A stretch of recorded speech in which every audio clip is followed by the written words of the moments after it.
Deep in the unforgiving Libyan desert lies a fortress city so well defended it baffled even the might of the Roman Empire. Today, we explore the secrets of Garama, the capital of the Garamantes in North Africa, and discover how it withstood the siege of one of history's greatest powers. From the air, the vast ruins of the ancient city are a sight to behold. Little is known about their early history, but archaeologists believe they emerged from earlier Berber tribes who adapted to the harsh environment and thrived in the Sahara. The Garamantes were masters of desert survival and developed sophisticated technologies to harness the environment's bounty. The crumbling remains of its once mighty walls tell a story of resilience against the sands of time. Yet it's what lies beneath these weathered stones that truly makes Garamite history. The Garamantes were a proud and independent people who fiercely protected their way of life. When the Roman Empire began encroaching on their territory, they resisted, forming an alliance with other local tribes to fend off the invaders. Its legions marched across North Africa and pushed deep into the Sahara in search of new conquests. But the Romans had never seen anything like the Garamantes before. In 19 BC, they launched a full-scale invasion of the Garamantes, sending in an army of 40,000 men led by the experienced General Publius Crassus. No matter how far they penetrated into the desert, the Garamantes seemed to know the area better and could evade their grasp. The Romans were used to the spoils of war, but the Garamantes had little to offer that the Romans wanted. They had no gold or silver to plunder, and their cities were built from mud brick and wood. These crumbling ruins once housed a pantheon of deities, each representing various aspects of life in the Sahara. Each artifact tells a story of the people who once called this place home, their hopes, their dreams, and their struggles to survive in a harsh environment. At its peak, the kingdom was home to over 1 million people who thrived due to the wealth generated by trade along the trans-Saharan routes. The Garamantes were renowned for their skill in horsemanship and their prowess as warriors. They maintained a standing army equipped with bows, arrows, spears, and swords, as well as war elephants captured during battles with neighboring tribes. The Garamantes also developed a sophisticated irrigation system to harness the power of the Sahara Desert's fog. Through a network of underground tunnels and reservoirs, they were able to tap into the region's limited water resources, sustaining agriculture and supporting a thriving population. The Garamantes were known for their unique art, which often depicted scenes from everyday life in the Sahara. They continued to thrive in the Sahara, adapting to the challenges of the desert and preserving their unique culture and traditions. Pottery was a popular medium, with craftsmen creating intricate designs and patterns that celebrated their culture and traditions. Hit subscribe to ensure you don't miss a single episode and help us reach our goal of bringing history to 1 million subscribers. Thanks for watching. Metalwork was also highly prized, with skilled artisans producing finely crafted jewelry and tools. The Garamantes excelled in the decorative arts, creating textiles and leather goods that were both practical and aesthetically pleasing. These crafts not only served functional purposes, but also served as a way to express their identity and cultural pride. The Garamantes were polytheistic, believing in a supreme creator god who had delegated tasks to lesser deities. One of the most important gods was the Sky Father, who symbolized power and masculinity. The Earth Mother Goddess represented fertility and the cycle of life. And the Rain God was revered for his ability to bring life to the arid landscape. The Garamantes built magnificent temples in honor of these gods, adorned with intricate carvings and paintings depicting their myths and legends. These religious structures weren't just places of worship, they were also centers of community life, hosting festivals and gatherings. The Garamantes believed in an afterlife and held elaborate funeral ceremonies for their dead, ensuring they were sent off with the proper rituals. They mummified their bodies, placing the remains in ornate coffins before entombing them in underground crypts or burying them in shallow graves. Each burial was a celebration of a life well lived, a final ceremony to ensure the deceased's journey into the afterlife was smooth and prosperous. What the Romans really wanted was control of the lucrative trade routes that ran through the desert, routes that the Garamantes used to transport goods such as ivory, incense, and gold.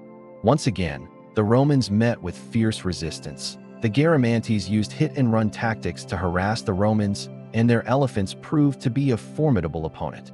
Still, the The Romans were determined to succeed where their predecessors had failed. Much of the city is in ruins, with crumbled walls and fallen columns littering the ground.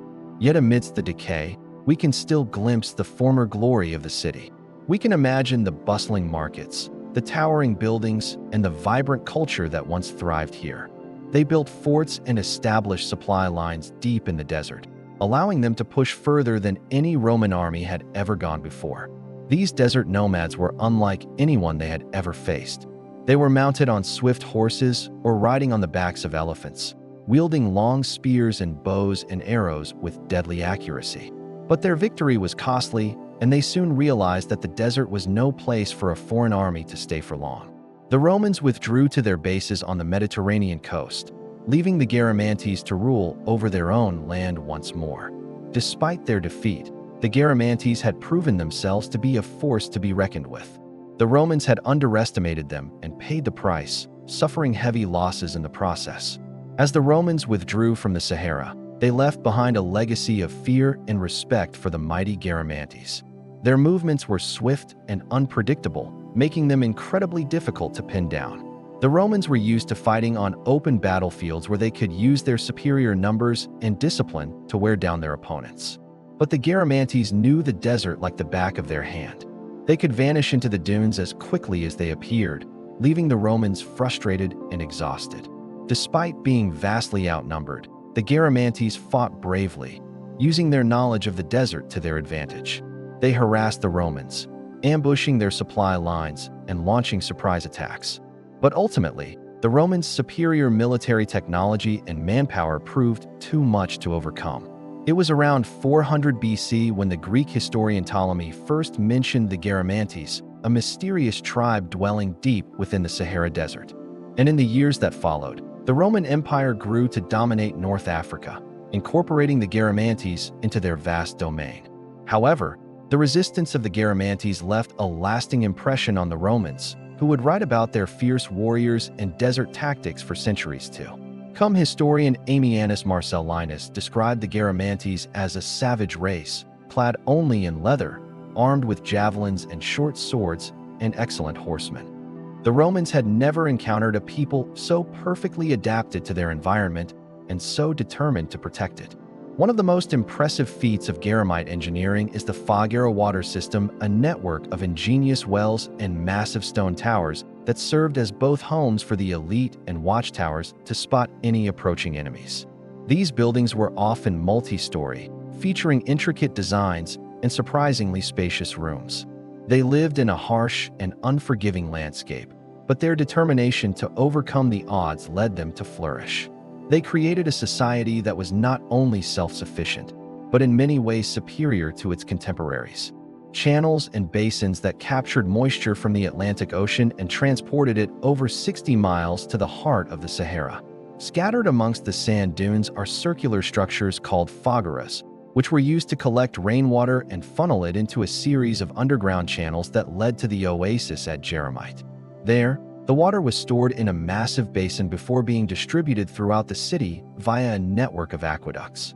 Without these advanced irrigation systems, it would have been impossible for the Garamantes to survive in such a hostile environment.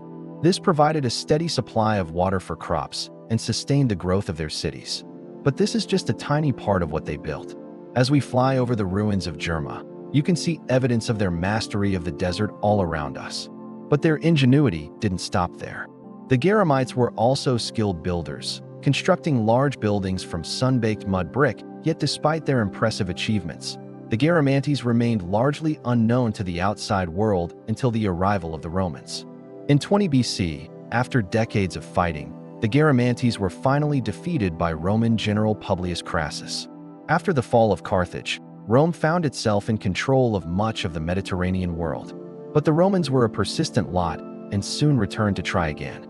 But as the Romans advanced, they realized that the Garamantes were always just out of their grasp. Finally, after years of fighting, the Romans managed to defeat the Garamantes and force them to submit. Back in Garamite, we now see the full extent of the destruction that time has brought upon the city. Our journey takes us to the heart of the city, where the remains of a massive temple complex still stand. As we walk among the ruins, we come across the remnants of daily life. bits of pottery, fragments of tools, and the outlines of houses and shops.